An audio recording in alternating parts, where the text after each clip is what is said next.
NEET crack करना है लेकिन ये नहीं पता कि रिवीजन कैसे करें जैसे टॉपर्स करते हैं। हमारे पास 12 महीने दिए जाते हैं, 1 साल का कोर्स है।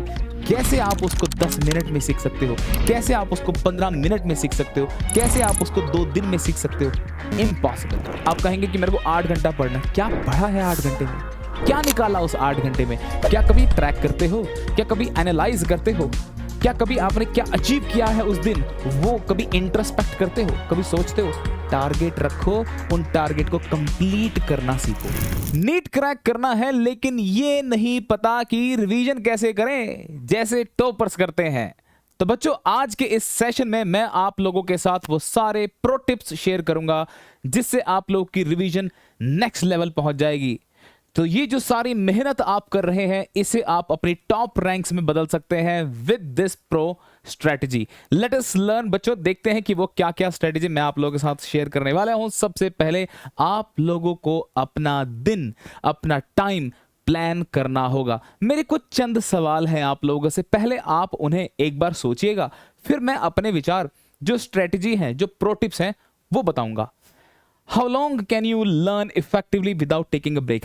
क्या आप लोग 5-7 घंटे एक साथ पढ़ना पसंद करते हैं? क्या लगता है आपको कि 7-7, 5-5 घंटे एक साथ पढ़ना वो अच्छी टेक्निक है, या फिर ब्रेक्स में पढ़ना वो एक बेटर टेक्निक है?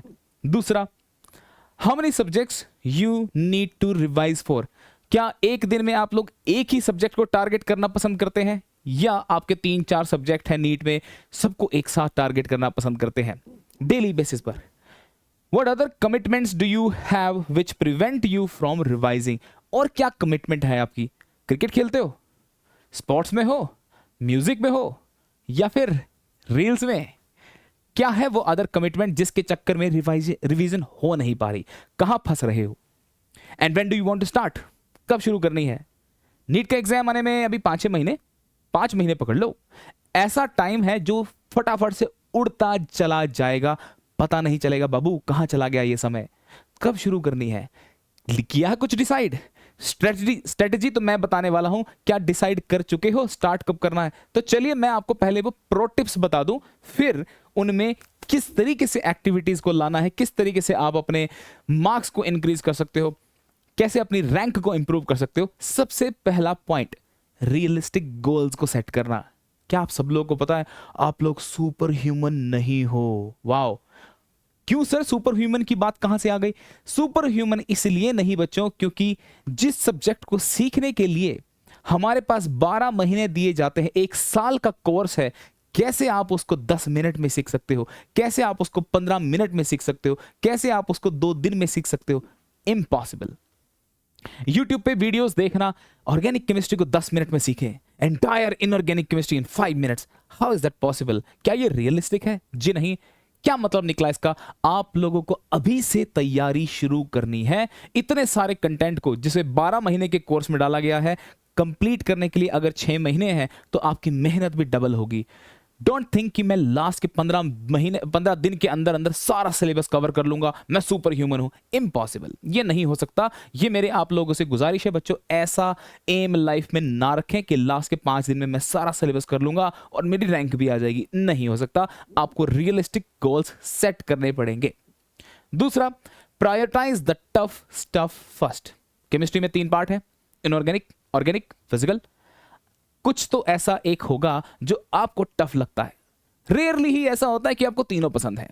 मान लिया आपको कोई एक, लेट्स से फिजिकल और इनऑर्गेनिक और ऑर्गेनिक, इन तीनों में से कोई एक टफ लगता है। आप दिन की शुरुआत जो रिवीजन की है उस टफ सब्जेक्ट से करें, उसे सबसे ज्यादा समय दें जब आपका माइंड सबसे ज्यादा एक्टिव है। हमारा माइंड बच्चों मोबाइल की बैटरी के जैसा है। जैसे जैसे दिन गुजरता है, हमारी बैटरी की जो एफिशिएंसी है, जो जिस तरीके से फंक्शन करती है, वो भी रिड्यूस होने लगती है। तो स्टार्टिंग का समय आपको उस सब्जेक्ट को देना चाहिए जिसमें आप वीक हैं, जो आपको टफ लगता है। धीरे धीरे जैसे दिन गुजरता है, आपको समय देना चाहिए किस पर? अपने स्ट्रॉन्ग सब्जेक्ट पर, ताकि वो सब्जेक्ट आप फटाक से राम का नाम लेकर भी कर सकते हैं, आराम से कर सकते हैं। ठीक है, तो दिन की शुरुआत कैसे होगी? टफ सब्जेक्ट से, जब आपकी जो मेमोरी है वो एकदम फ्रेश होगी, जब आपका माइंड है वो सुपर एक्टिव होगा। Break it down. Break it down का मतलब क्या है? बड़े बड़े इतने टारगेट मत रखो, उनको पीसेस में डिवाइड करो, उनको छोटे छोटे कर दो। ये मत सोचिए कि आज मैं पूरी ऑर्गेनिक केमिस्ट्री पढ़ डालूंगा, इम्पॉसिबल यार। एक दिन में पूरी ऑर्गेनिक कैसे पढ़ोगे, या एक दिन में पूरी इनऑर्गेनिक कैसे पढ़ोगे, एक दिन में पूरी बायोलॉजी कैसे पढ़ सकते हो आप। रिवीजन कर रहे हैं हम। रिवीजन का मतलब होता है एक बार वो चीज आप जान चुके हो, पढ़ चुके हो। It is not a fresh start, right. तो आपको रिवीजन करने के लिए उन्हें भी पार्ट्स में डिवाइड करना पड़ेगा, छोटे छोटे टुकड़ों में, छोटे छोटे गोल्स में लाना पड़ेगा, टारगेट्स बनाने पड़ेंगे, और उन टारगेट्स को आप लोग कलर कोड करेंगे।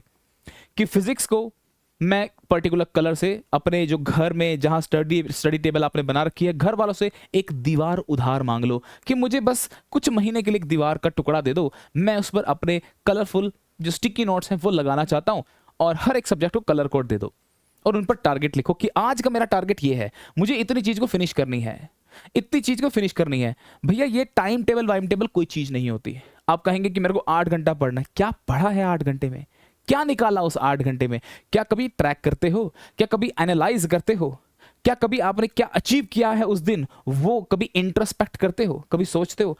टारगेट रखो, उन टारगेट को कंप्लीट करना सीखो। जब टारगेट कंप्लीट नहीं होगा आपको पता चलेगा मेरी एफिशिएंसी में कुछ कमी है, तो आप अपने टारगेट्स को मॉडिफाई करो, अपनी कैपेसिटी के हिसाब से, अपनी एबिलिटी के हिसाब से उन टारगेट्स को मॉडिफाई करो, कुछ कम ज्यादा करो, कुछ प्लस माइनस करो। हो सकता है कि आपने जो 2 घंटे में काम करने का सोचा था वो 1.5 घंटे में हो गया, हो सकता है कि उसे 3 घंटे लग रहे हो, तो उस काम की क्वांटिटी को थोड़ा सा रिड्यूस करो। 2 घंटे दो, लेकिन टारगेट फिक्स रखो कि इतना काम तो मुझे करना ही है आज किसी भी हालत में, चाहे मुझे कोई पार्टी या कोई फंक्शन या कोई शादी वगैरह, दोस्त से मिलना, ये वो फला ढिमका, जो भी एक्टिविटीज जो आपको रोकती हैं पढ़ाई से, उनमें इन्वॉल्व ना हो रहे हैं अभी। बाद में मौका मिलेगा, जब क्रैक कर लोगे एग्जाम, बाद में जरूर मौका मिलेगा। चौथी टेक्निक भी मैंने आपको बताई है। 5th technique, don't forget to schedule breaks. यार आप इतनी पढ़ाई कर रहे हो तो बीच में ब्रेक्स भी तो लेने हैं, छोटे छोटे ब्रेक्स भी लेने हैं। अब इसके लिए बहुत फेमस है, मेरी फेवरेट भी, मैं भी इसको आजमाता हूं, बहुत अच्छा काम करती है, साइंटिफिकली प्रूवन भी है, पोमोडोरो टेक्निक। अब पोमोडोरो टेक्निक में क्या करते हैं, हम 25 मिनट पढ़ते हैं, 5 मिनट का छोटा सा नन्हा सा ब्रेक लेते हैं।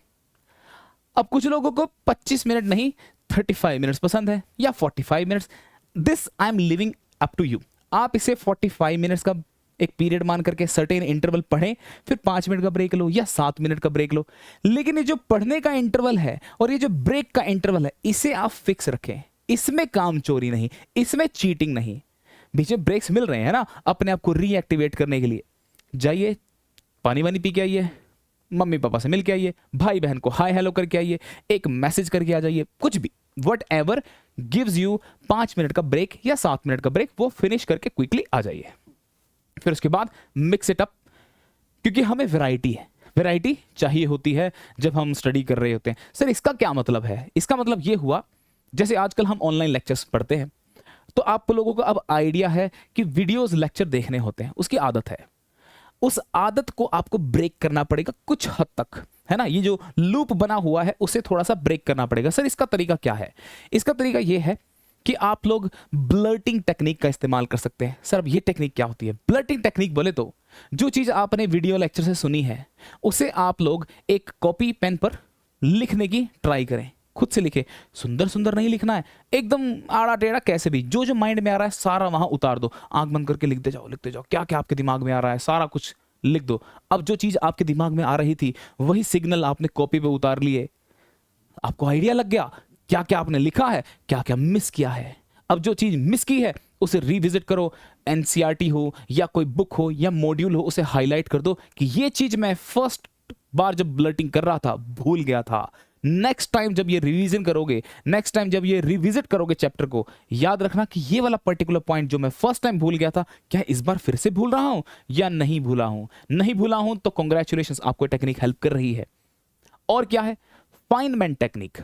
फाइनमैन टेक्निक एक very famous scientist Richard Feynman, American physicist, वो कहते हैं कि आप घर में किसी भी अपने इंसान को, भाई बहन मम्मी पापा किसी को भी पकड़ लो, मुझे पकड़ लो, मैं भी तो आपका घर का मेंबर हूं, मुझे पकड़ लो, और आप मुझे वो या अपने मम्मी पापा भाई बहन किसी को भी अपना वो पर्टिकुलर टॉपिक जिसको आपने आज पढ़ा है उन्हें जाकर के सुना दो। इस तरीके से सुनाओ कि उन्हें वो टॉपिक पता ही नहीं है वो क्या है, अनफैमिलियर है टोटली उस टॉपिक को लेकर के, आप वहां जाकर के वो सारी स्टोरी उनको सुना दो। या किसी छोटे बच्चे को इस तरीके से सुनाना है कि वो मोस्ट सिंप्लीफाइड मैनर में हो और उन्हें सुनने में एक बार के लिए मजा भी आए कि वाह क्या बात बताई है। और क्या कर सकते हैं, एक्टिव रिकॉलिंग। कोचिंग और घर के बीच में जो रास्ता है, जब ट्रैवल कर रहे हो, 5, 10, 15, 20 मिनट, आधा घंटे का ट्रैवल है, उसमें रिवाइज करो, उसमें एक्टिव रिकॉलिंग करो कि आज मैंने क्लास में क्या क्या चीजें सुनी, क्या वो चीजें मेरे याद आ रही हैं, क्या मैं क्लास में अटेंटिव था, वो सारी चीजों को रिकॉल करो। डेली बाय डेली पर्पस पे आपकी रिवीजन होती जा रही है। लास्ट में यार अब इतनी मेहनत की आपने, सुबह से लेकर शाम तक आपने पढ़ाई की, तो शाबाशी तो बनती है ना सर, सिर्फ शाबाशी, रिवॉर्ड तो खुद को। शाबाशी एक तरीका है। दूसरा क्या है कि सुबह से लेकर शाम तक के बाद जब आपके पास एक टाइम बचता है जिसमें आपको अपने आप को रिवॉर्ड देना है, मे बी वो कॉफी, चाय, या आधे घंटे का व्हाट्सएप, आधे घंटे का इंस्टाग्राम, या आधे घंटे की रील्स हो सकती हैं, लेकिन भैया वहां चीटिंग नहीं। आधा घंटा मतलब आधा घंटा। रिवॉर्ड अगर लंबा हो गया तो ये सारा टारगेट फुस, ये सारा टेक्निक किसी काम नहीं आने वाली, क्योंकि रिवॉर्ड आपकी सारी चीजों को क्या कर देगा, डोमिनेट कर जाएगा, इन सब को ओवरकम कर जाएगा। तो रिवॉर्ड भी उतना ही जितना आप डाइजेस्ट कर सकें। आधे घंटे की बात है, आधा घंटा एंजॉय करो ना यार, दोस्त के साथ बैठो, वॉक पे जाओ, जिम जाओ, जो भी एक्टिविटी आपको अच्छी लगती है, ये वाली भी तो बेस्ट लगती है कि नहीं। तो आप आधा घंटा टाइम दीजिए खुद को, ज्यादा समय इस पर बर्बाद नहीं करना है, बाद में बहुत टाइम मिलेगा यार, एक बार क्रैक हो जाए एग्जाम, बाद बहुत टाइम मिलने वाला है। तो चलिए देखो बच्चों, मैंने ये जो तरीके बताए हैं, एक टॉपर यही फॉलो करता है और उसी को कहते हैं स्मार्ट स्टडी। क्या क्या तरीके थे वो, कि भैया एक अपना डेडिकेटेड स्टडी स्पॉट ले लो, घर वालों को बोलो इतनी सी जमीन मुझे उधार दे दो, मैं रिटर्न कर दूंगा आप ही की जगह है ये। तो वहां पर एक अपना बोर्ड लगा लो, उस पर स्टिकी नोट्स लगाओ, कलर कोड करके कि फिजिक्स का ये कलर है, केमिस्ट्री का ये कलर है, बायोलॉजी का ये कलर है, ऐसे डिवाइड कर लो, पैटर्न बना लो। फिर ऑर्गेनाइज करो अपने टेबल को और हाइलाइटर का इस्तेमाल करो। जैसे मैंने बताया ब्लर्टिंग टेक्निक का यूज करोगे जब, तो क्या चीज भूल गए थे उसे हाईलाइट कर दो, ठीक है, ताकि नेक्स्ट टाइम आप याद रहे। सब्जेक्ट में स्विच करते रहो, यहां पर मैंने 1 आवर लिखा है, अप टू आवर, 1.5 आवर, अपने हिसाब से उसे स्विच मार सकते हो। फिर do not disturb on your phone. भैया फोन है सबसे बड़ी तकलीफ, चाहिए तो फोन को आप दूसरे रूम में रख दो। अगर आप सोच रहे हैं कि आप स्मार्ट हैं, अपने टेबल पर ही फोन को उल्टा रख देंगे, जी नहीं, ये गलती है। आपको मन करेगा थोड़ी देर में घूं घूं, और कुछ नोटिफिकेशन आया क्या, चेक कर लेता हूं, देख लेता हूं, अलमारी में रखोगे, मन तो यही है कमरे में, मन कहेगा कि यार बज तो नहीं रहा, उसका मैसेज तो नहीं आ गया, कोई नोटिफिकेशन तो नहीं आ गई, ये सब मन है, चंचल है हम, वो वहां ध्यान जाएगा। तो क्या करें, या तो दूसरे फोन दूसरे कमरे में रख दो, नहीं तो मुझे दे दो, मैं रख लूंगा, दे दूंगा, जब आपका एग्जाम क्रैक हो जाएगा वापस दे दूंगा, ठीक है। Sleep after studying for better retention. अब ऐसा भी नहीं कि सुबह से लेकर शाम तक रात हो गई पढ़ते ही जा रहे हैं, रेस्ट भी तो चाहिए।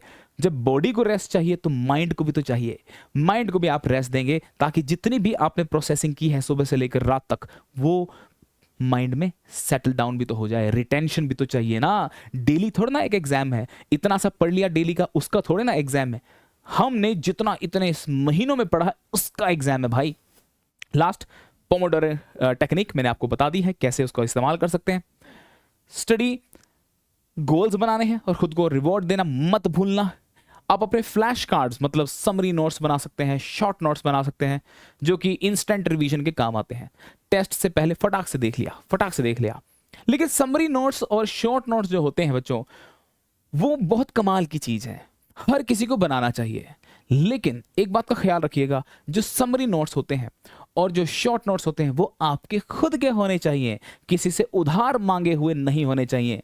मैं हमेशा बच्चों से कहता हूं मजाक में कि summary note, short notes girlfriend के जैसे हैं, आपके खुद के होने चाहिए, आपके किसी के मांगे हुए के नहीं। अब आप अपने नोट्स को रिवाइज कर सकते हैं एवरी क्लास के बाद, और उसमें अपने ज़्यादा से ज़्यादा ऑफन टाइम पर उसको रिवाइज करना चाहिए। डेली बेसिस पर रिवीजन करोगे तो वो चीज़ें याद रहेंगी, जिसके लिए मैंने आपको बताया एक्टिव रिकॉलिंग। तो पेपर पे लिखा होगा तो बहुत बढ़िया बात है, पेपर पे लिखी हुई चीज़ आप नहीं भूलेंगे। माइंड मैप मेरे हिसाब से बहुत सुंदर, बहुत ही बेहतरीन टेक्निक है, जिससे आप चीज़ों को लंबे समय तक याद रख सकते हो। सर क्या है ये माइंड मैप? एक तो माइंड से समझ में आ रहा है कि माइंड के अंदर एक मैप बन जाएगा, है कि नहीं, वो चीजें आप कभी नहीं भूलोगे। इसका पर्पस आपको समझाता हूं। जैसे कि मैं केमिस्ट्री पढ़ाता हूं तो इस तरीके के माइंड मैप आपके बहुत काम आते हैं। सेंटर में कौन है? ग्रिन्यार्ड बाबा, ग्रिन्यार्ड रिएजेंट है। इतनी सारी रिएक्शंस है बच्चों, इन्हें मैं एक एक करके अगर पढ़ने बैठूं कितना लोड हो जाएगा ना माइंड में। माइंड मैप एक पेज पे आ गया, सारी रिएक्शंस एक पेज पे आ गई। हर एक चीज को इसी तरीके से अपने हिसाब से माइंड मैप बनाया करो। ऐसे आपको गूगल पे लाखों मिल जाएंगे, लेकिन क्या आप लोगों के लिए वो कामयाब है? आप अपना खुद बनाएं। आप अपना खुद बनाएंगे, क्योंकि आपको पता है आपने किस तरीके से चीजों को अरेंज किया है, कहां से वो इंफॉर्मेशन को आप लाए हैं, कैसे आपने इनको अरेंज किया है। याद करना है आपको, एग्जाम देना है आपको, हम खाली टेक्निक बता रहे हैं, राइट? ओके, समझिए इस बात को, बहुत बेहतरीन, बहुत ही गहरी बात है। जो इंसान टैलेंटेड है, जरूरी नहीं कि वो जीत जाए, लेकिन जो निरंतर प्रयास कर रहा है, जो अभ्यास कर रहा है, जो कामचोर नहीं है, वही रेस जीतता है, सबसे आगे वही होता है। तो कंसिस्टेंसी बीट्स टैलेंट, इस बात को आप गांठ बांध लीजिए, जितना जल्दी हो सकता है इसे समझ जाइए, ठीक है ना? चलिए मेरे साथ आप सब लोग इस बात को समझते हैं कि मैं आप लोगों को और थोड़ा सा रिवीजन के प्रो टिप्स के साथ साथ थोड़ा मोटिवेट भी कर देता हूं। मैं कर लूंगा, विश्वास रखो।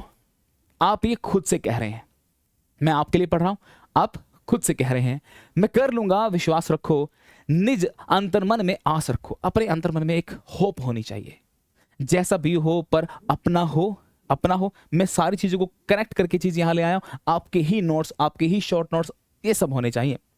छोटा ही सही प्रयास रखो, कंसिस्टेंट रहना है, प्रयास करते रहना है, फिर होगा एक प्रयास बड़ा। अपना इतिहास बनाना है, मुझको मंजिल तक जाना है, करना है ना नीट क्रैक। ये है प्रो टिप्स बच्चों, इन सारी तरीकों का इस्तेमाल करिए और आप लोगों के जीवन में खुशहाली बढ़ जाएगी। देखना कैसे आपकी जो हार्डवर्क की एक जर्नी थी वह कैसे टॉप रैंक तक पहुंच जाती है। आज के लिए इतना ही, तब तक के लिए धन्यवाद, बहुत बहुत शुक्रिया।